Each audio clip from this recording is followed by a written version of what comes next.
versículo 12. 1 Coríntios, capítulo 15, nós vamos ler a partir do versículo 12.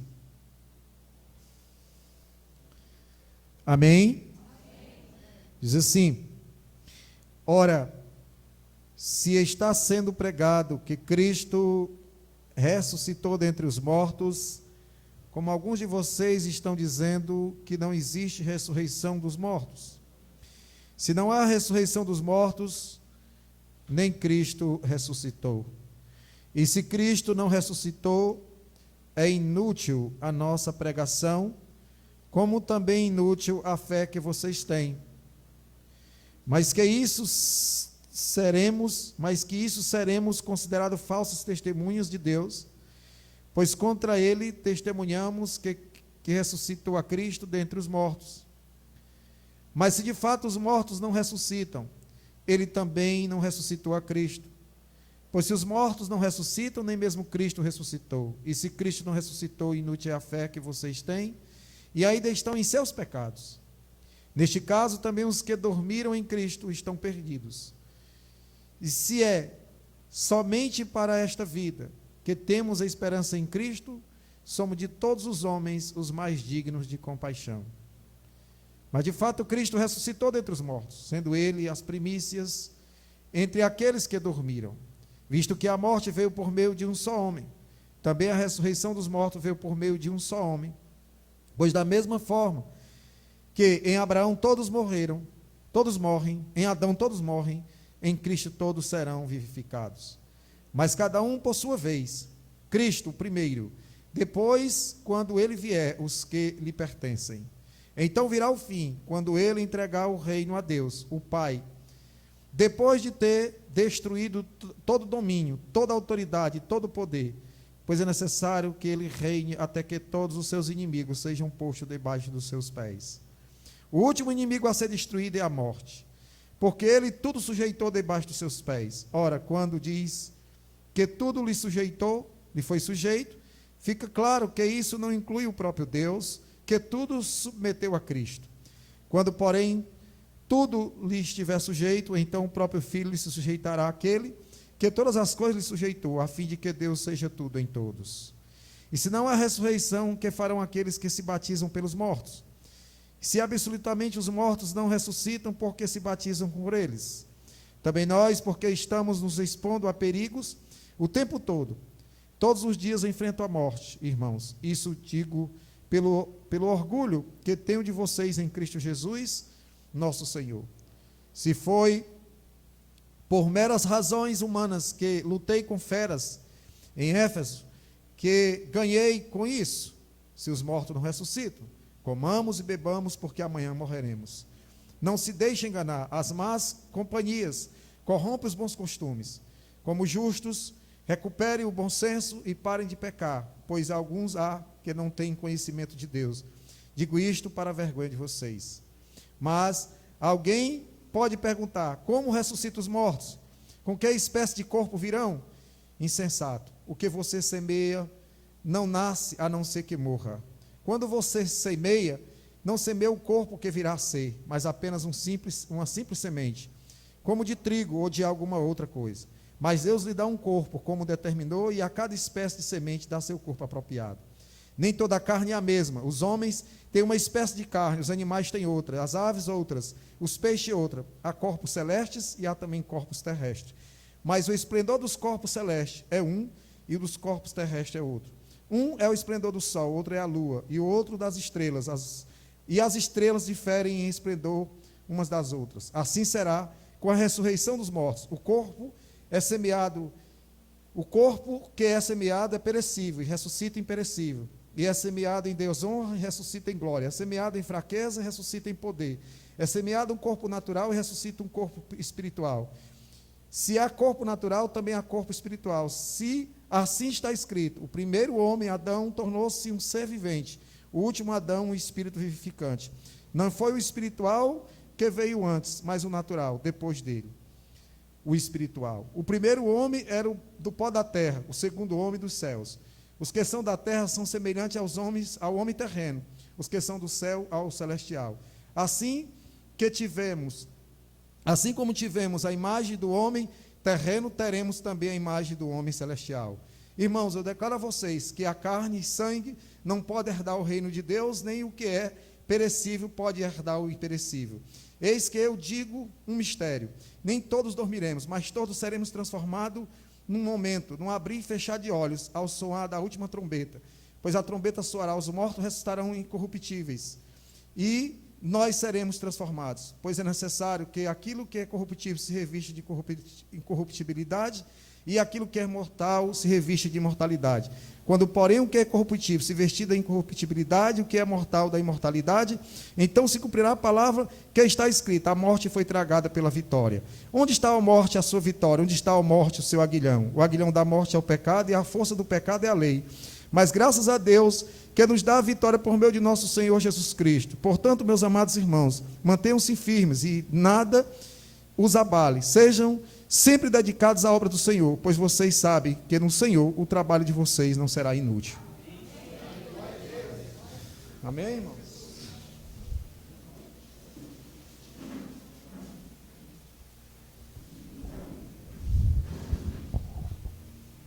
Meus amados irmãos, esse é um texto muito profundo, porque trata de um mistério muito grande, que é a morte.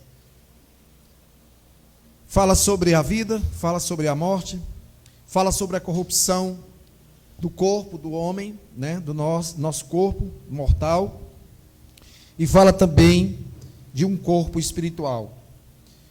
Fala de várias indagações e perguntas e dúvidas que surgiram na vida do povo de Deus, já escolhido, já pessoas convertidas em Cristo Jesus, nesta igreja chamada Igreja de Coríntios. Essa igreja que era uma igreja considerada uma igreja grande, era uma igreja que, talvez entre tantas, era que talvez tinha mais dons espirituais. Era a igreja que tinha mais dons espirituais.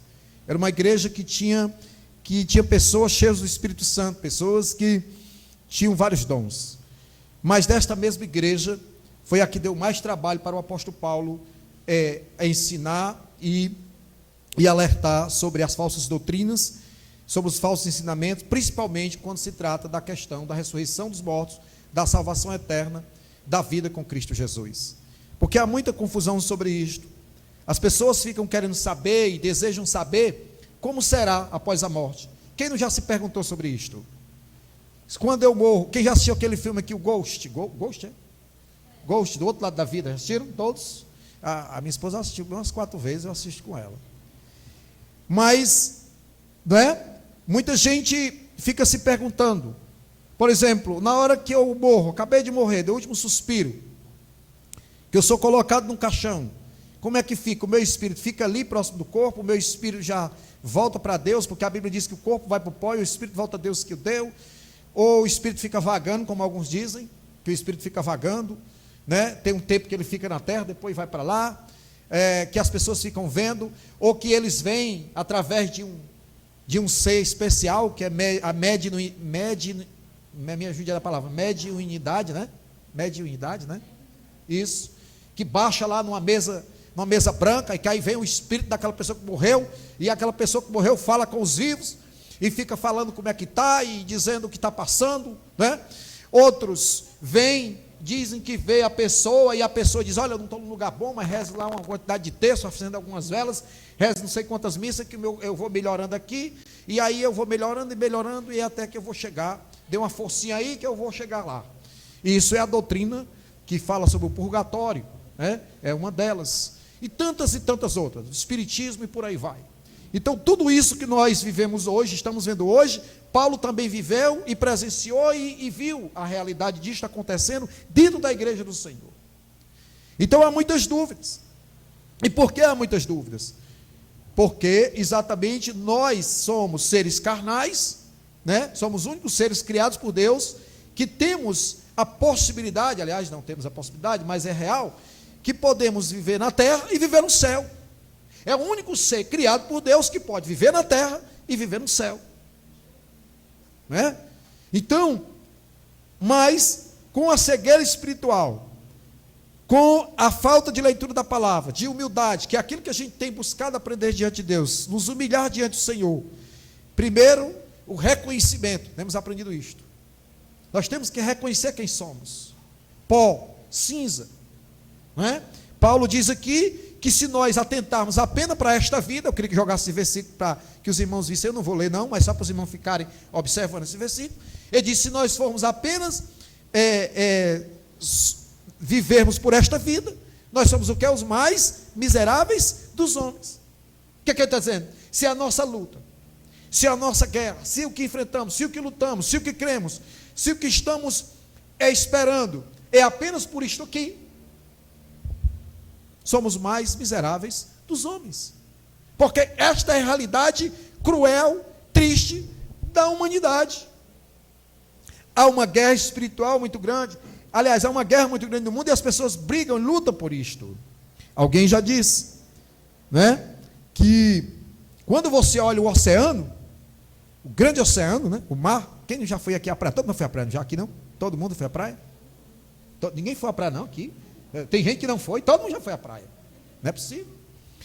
Né? Todo mundo já viu o mar, pelo menos olhando assim. Ninguém aqui navegou, alguém já navegou aqui dentro do mar? Eu não. Né? Mas veja só, você vê aquele grande oceano, não é verdade? E se você colocar a sua mão, se você colocar a sua mão na água, você consegue pegar água, não consegue? Sim ou não? Consegue com a mão fechada? Mas se você abrir os dedos, a água escorre pela mão. Não é verdade? Quem já fez esse teste? Você pega a água e a água escorre pela mão. Pois é isto, o homem briga por essa porção, por essa pouquinha, essa quantidade de água, esses fiapos de vida. O homem briga por isso, por esses fiapos de vida. Mas o homem que tem Cristo, ele luta pelo oceano. Ele luta pelo oceano. Porque ele sabe, tem a certeza, que aquela quantidade de água não vale nada na mão dele, porque vai se esvaindo pelas mãos. Mas o oceano não seca. Pois é por isto que o homem e a mulher e o servo de Deus, aquele que quer viver, ter vida, deve lutar e dar a sua vida por aquele oceano, que é a vida em Cristo, que não tem fim na eternidade. Mas há uma guerra, há uma batalha espiritual muito grande. Veja que o apóstolo Paulo, ele fala sobre isto em Efésios. Os meninos podem, deixa eu jogar o texto na tela, não vou ler, mas todo mundo conhece o texto, que ele fala o quê? Que a nossa luta não é contra a carne, nem o sangue. Então você não tem que estar lutando contra as coisas do mundo, perdendo seu tempo com discussão boba, querendo se desgastar por coisa boba, perder a sua energia, gastar a sua energia com coisas bobas. O que é que Jesus disse, irmãos? Se alguém levar a túnica, deixa também levar a capa. Se alguém te chamar para caminhar uma milha, caminha com ele 2. Dá a todo o que te pede. Não é assim que Jesus diz? Ele está falando isto, não é para você ser uma pessoa irresponsável, uma pessoa que não está nem aí para a vida, deixa a vida me levar, a vida leva eu. Zeca Pagodinho, não é isso que ele está dizendo, não. Não é isso, não. Porque é aos extremos. Cristo está dizendo isso, então eu fico à vontade. Eu vou armar uma rede, me balançar, e como dizia o Raul Seixas, vou esperar com a boca escancarada a morte chegar. Não é isto que Cristo está dizendo, não é isto que Paulo está dizendo, porque Paulo também fala sobre, dizendo o seguinte: se você tem o que vestir, tem o que comer, com isto contentai-vos. Mas também Paulo não está dizendo que com isto você fique aí à deriva de qualquer jeito, vamos esperar, Cristo está voltando, não precisa fazer mais nada. Não, não é isso, não. Não é isso. São os extremistas. Veja, tem pessoas que deixam a barba crescer, bota sua roupa, anda todo sujo, anda todo andarilho no mundo, como se cometendo, fazendo aquilo, ele está se anulando e com isto ele vai ter a salvação, e não vai. Porque a salvação necessita de arrependimento, reconhecimento de pecado e do sacrifício de Jesus. Tem outros que se batem, que se esfolam, se cortam, se ferem. Se não vejamos, no Velho Testamento, quando Elias tem a batalha com os profetas de Baal, não é assim que acontece o texto na raiz? O texto diz que na hora lá, que eles começam a clamar o Deus Baal, eles se sacrificam, e quando ele fala que ele não atende, eles começam a se bater e tal, e fica a manhã toda e o Deus deles não responde. Então há pessoas que estão querendo ganhar salvação, ter a vida eterna, fazendo isso. Ah, mas se eu deixar de fazer isso, eu vou matar a carne. Claro, nós temos que matar a carne. Mas como é que se mata a carne? Em renúncia, no sentido de quê? Buscar alimentar a alma, o espírito com a palavra de Deus e com a oração. Irmãos, não é como viver sem oração, sem ler a palavra e sem ter comunhão com Deus, não é como. Eu não entendo, não compreendo, não consigo entender como é que há pessoas que querem viver fora do aprisco, fora da comunhão, fora da casa de Deus. Eu não entendo como é que a pessoa consegue. Não tem como, irmão, não tem como.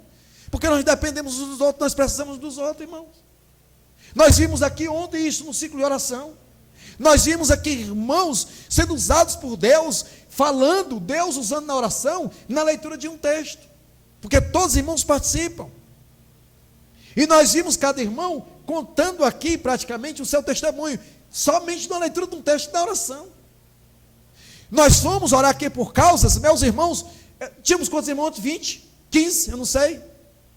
Os 18, todos oraram, todos leram o texto. Meus irmãos, não faltou causa para orar. E cada um orava para uma causa específica. Olha, veja, quantos problemas, não é, nós temos na nossa família, no nosso vizinho, na nação, no nosso país, no nosso estado, e a igreja fica discutindo besteira em rede social, perdendo tempo com bobagem, com o presidente da república, não sei o que, para que acaba vai prestar conta com Deus. Ele vai, todos vão. Ele é uma autoridade por Deus constituída, ele está lá porque Deus permitiu, e se Deus quiser tirar ele de lá, tira. Mas se Deus quiser permitir ele mais 4 anos, Deus vai permitir, porque Deus, quando quer punir a nação, Ele bota um governo ruim. E nós vamos ver isso no futuro, mais na frente. Quando Deus quer abençoar a nação, nós já vimos isso. Deus coloca governos dementes que fazem a vontade dEle. Os governos são instituições. Porque quando a gente fala do governo, a gente está falando de uma pessoa, não é? Nós estamos falando de uma instituição. Nós não estamos falando nós estamos falando de instituição, na qual ela existe independente da pessoa, né? Mas ele ali é um representante. Mas voltando, o que eu quero dizer, que quando a igreja se une em oração, tem muita coisa para a igreja fazer, e a maior ação, e a ação mais poderosa da igreja, é o que, irmãos? A palavra e a oração.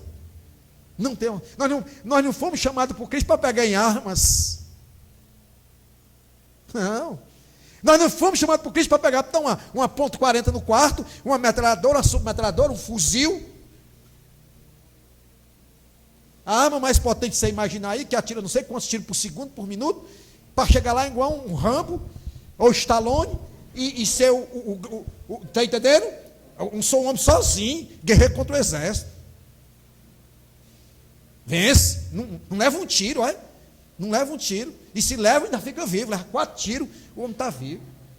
Briga só com um braço, só com uma perna. Né? Mas eu quero dizer para você que um só homem, uma só mulher, temente a Deus e de joelho diante do Senhor, é maior do que o exército. É sim.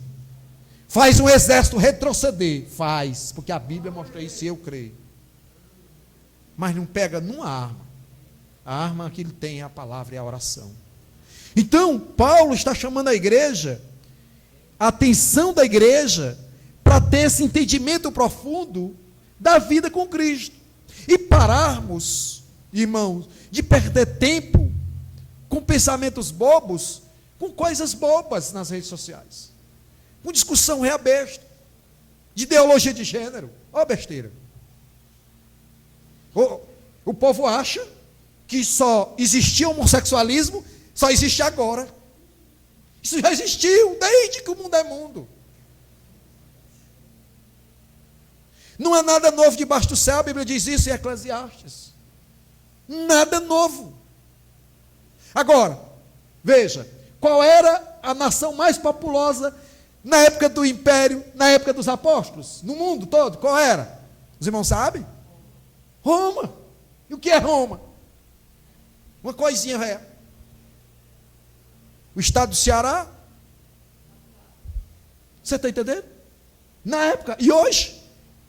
Quantos bilhões de habitantes nós temos no mundo? Não é verdade? Então veja, hein? Quase 9 bilhões? Ora, tu imagina então, irmãos, essa ruma de gente. Imagina aí essa ruma de gente desenfreada, cada um fazendo o que quer, cada um fazendo do seu jeito, e cada um tendo um pensamento. Ora, se até os teólogos, irmãos, divergem entre si, não se tem ninguém ainda que se tenha 100% uma tese teológica que seja 100% que você possa dizer, é assim. Há mistérios. Há mistérios que eu e você só vamos entender através da comunhão e da intimidade com Deus, que Ele vai revelar a você. E quem revela é o Espírito Santo através da oração, da intimidade e da humilhação diante de Deus. Quer entender os mistérios? Vá para o pó e vá falar com Deus. Você vai entender os mistérios. Aqui nós podemos ter uma escola, nós podemos estudar, nós podemos nos aprofundar, mas não vamos tirar todas as dúvidas. Nós não vamos entender tudo, porque ninguém sabe tudo sobre Deus, porque Ele não era assim, Ele não seria Deus. Sobre a morte, há muitas dúvidas. Há muitas dúvidas sobre a morte, há muitas pessoas que pensam como é que funciona e tal. Eu queria saber, Deus deixa eu morrer, aí deixa eu ver como é que é, e vamos voltar de novo, né? Eu quero ficar só 3 dias morto, eu volto de novo. Muito bem. Alguns teólogos e os judeus têm o seguinte pensamento sobre a morte. Diz o seguinte: você morre, independente de ter morrido com Cristo ou sem Cristo, você morre, você passa 3 dias, o seu espírito fica 3 dias do lado do corpo. Vários teólogos têm essa teoria, e os judeus também. Você fica 3 dias ao lado do seu corpo, porque no 3º dia o corpo começa a entrar em composição, e o espírito volta para o Hades, ou Sheol, como você quiser imaginar, Sheol, e fica lá. E ele tem um estado de consciência. Ele tem um estado de consciência. Essa é a visão. Qual é a base que nós temos para ir dos judeus? Lembra de Lázaro? O que é que Marta, né, diz para Jesus? Já é o 4º dia, já cheira mal. Ela estava dizendo, não tem mais jeito, o espírito já foi. Porque até o 3º dia o espírito ainda estaria próximo do corpo. É mais ou menos essa visão. Então quer dizer que quando eu estou diante de um caixão aqui, que Deus tenha misericórdia, que não tenhamos tão cedo, todos vivam muitos anos, da nossa família e nós, em nome de Jesus, o espírito da pessoa está aqui, e vai acompanhando o corpo para o cemitério, e fica lá, próximo do corpo. Mas esse espírito, ele não pode vir aqui mais, depois que ele sobe. Ele não tem mais como vir, ele não tem permissão para vir aqui. Qualquer coisa que você vê fora disto, se você vê achar que é, fique atento, ligue as antenas, vá ler a Bíblia, peça discernimento, porque você não está vendo a pessoa não, você está vendo outra coisa. É outra coisinha que você está vendo, depois desse tempo. Deus não permite. Morreu, Deus não permite.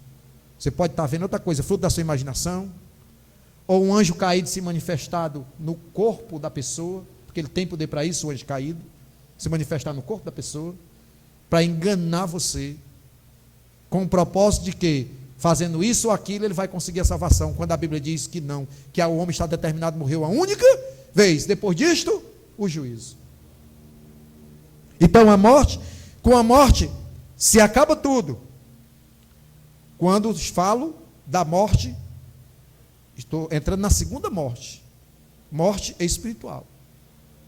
Tem a terceira morte, morte eterna, que é o final. Veja que ele fala, a ressurreição, que Cristo vai ressuscitar primeiro os que dormiram, que os que morreram em Cristo, e nós vamos ter depois disso aí, da ressurreição e do arrebatamento da igreja, nós vamos ter a batalha final, a batalha do Armagedon, e aí vem o julgamento, o juízo final. Aí sim, vem a separação, a morte eterna, para aqueles que morreram sem Cristo, e serão separados eternamente de Deus, e serão lançados no lago de fogo e enxofre, a saber, a segunda morte que ele fala, mas aí é a morte eterna, para sempre fora da presença de Deus. Mas Paulo insiste. Ele diz, ora, se estão dizendo que Cristo não ressuscitou, o que é que nós estamos fazendo? Está sendo inútil a nossa pregação. Está sendo inútil o que nós estamos crendo. Se você mesmo que prega, é isso que ele está dizendo, irmão. É isso que Paulo está dizendo, irmão, para a igreja. Paulo não escreveu essa carta para pessoas descrentes, não. Ele escreveu para crentes em Jesus. É lindo. O irmão João disse, rapaz, quando eu comecei a ler as cartas de Paulo, começou a abrir, né? Lê as cartas de Paulo. É a implantação da espinha dorsal da teologia na igreja. Deus usou este homem para isso. Então ele escreve para pessoas que conheciam. E aí ele está dizendo, ora, se tu que diz que crê em Cristo, está pregando, não está acreditando, como é que as pessoas que não têm Cristo vão acreditar? Você tem que falar daquilo que você acredita. Ou você acredita em Deus ou não acredita.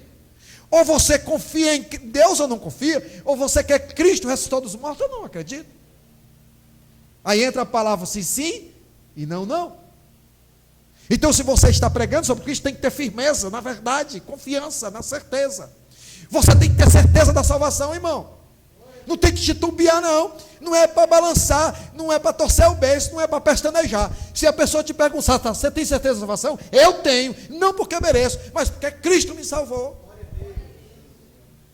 Afirme isso com convicção, em nome de Jesus. Não tenha medo, não com orgulho, não com presunção, não para se sobrepor às pessoas, para dizer que é melhor do que ela, como os judeus faziam. Isso é religiosidade. Isso não é fé em Jesus. Não é? Não. Mas é dizer com convicção, eu sou salvo por Cristo Jesus, porque o seu sangue não é sangue de bode nem de carneiro, mas eu fui purificado e lavado no seu sangue, e por isso eu posso afirmar com certeza e com convicção que serei salvo em Jesus Cristo. Se você não tem essa certeza, como você vai pregar? Como você vai chegar para a pessoa e dizer, olha, Cristo ressuscitou? Não é? Lembra, quando eles vão para ver Cristo ressuscitado, né? Aliás, quando eles vão para o túmulo, né? Que eles não acreditam. Aqueles que tinham ouvido Cristo falando que ele ia ressuscitar o terceiro dia, quando ele fala do templo, quer dizer, eu destruirei esse templo, né? E reconstruirei em 3 dias, não é assim? Ele está falando também dele. Mas também ele fala que ia morrer, que ia ser entregue, mas que ele ia ressuscitar o terceiro dia. E ele estava dizendo isso exatamente para quando acontecesse, eles não duvidassem, mas eles duvidaram. Mas por que duvidaram? Porque havia no seu coração medo. O medo provoca dúvidas, irmão, no nosso coração. O medo, a vergonha, a tristeza, a angústia, as desilusões, o sofrimento, as tensões, não é? O desprezo. E perderam o seu líder. Perderam o homem que estava levando eles ali, multidões, arrastando multidões. Um homem que não podia chegar perto de um esquife, de um caixão. Jesus não podia chegar perto de um caixão. Não podia, porque se ele chegasse, a pessoa ressuscitava. Ele não podia colocar nem a mão no caixão. Porque se ele colocasse, não podia, a pessoa não podia ficar morto, porque ele é a própria vida. Ele disse, eu sou a ressurreição e a vida. Quem crê em mim, ainda que esteja morto, viverá. Então Cristo não podia colocar a mão no caixão. Imagina Cristo indo ao velório. Ele não podia ir ao velório. Cristo não podia ir. Porque se ele fosse, não ia ter velório. Agora, irmãos, se Cristo for um velório, não pode ter, não tem velório. Não tem como. O morto vai pular do caixão. É assim, irmão, que funciona. Não foi assim, não? Quando ele chegou no túmulo de Lázaro, Lázaro sai. Sai, vai sair. Vai sair, porque ele tem domínio sobre a morte. Ele venceu a morte. Quando ele chega na menina que está morta, o povo morreu. Jesus, sai daí, todo mundo, seus incrédulos. Jesus não fazia milagre perto de incrédulo, não, irmão. Ele falou sobre isso. Por isso que a Bíblia diz que sem fé é impossível agradar a Deus. Como é que as pessoas querem agradar a Deus sem fé? Mentindo, dizendo que tem e não tem fé. Na hora do embate, na hora da dificuldade, pula fora do bar. Que fé é essa? É vergonha. Não é? Então Cristo diz, lá em Nazaré, ele não fez muitos milagres por causa da incredulidade do povo na sua terra. Por isso que ele disse, não há profeta sem honra, senão na sua própria casa. Mas ele chega naquela menina, aí diz, não, ela está dormindo, começaram a rir da cara dele. Jesus faz aqui, pega na mão da menina, levanta menina, vem. Acabou. Ele é a própria vida. Então não há morte com Cristo, há vida. A morte sem Cristo, mas com Cristo tem vida, vida eterna, vida abundante. Jesus disse, vida abundante. Rapaz, não tem vida, irmãos, não há vida. Olha, se a gente parar para pensar, irmãos, voltando um pouquinho o que Paulo fala, se tiver o que comer, o que vestir, com isto contentais. Se você parar um pouquinho sobre isto e analisar um pouquinho, a coisa é melhor do que ter paz, irmãos. A coisa é melhor do que ter paz, irmão, no nosso lar. Não há, irmãos. Não tem dinheiro que compre a paz no nosso lar. Na nossa família não tem, irmãos. Você chega em casa, irmão, ter paz, irmão. Irmão, é lá onde você tem que ter paz, é no seu lar, na sua casa. Você está lá aflito, um trabalho, muita coisa, preocupação, conta para pagar e não sei o que, não é assim? Mas quando você chega em casa que tem paz, você sente a tranquilidade, a alegria, o desejo de chegar em casa. Não é assim não, irmãos?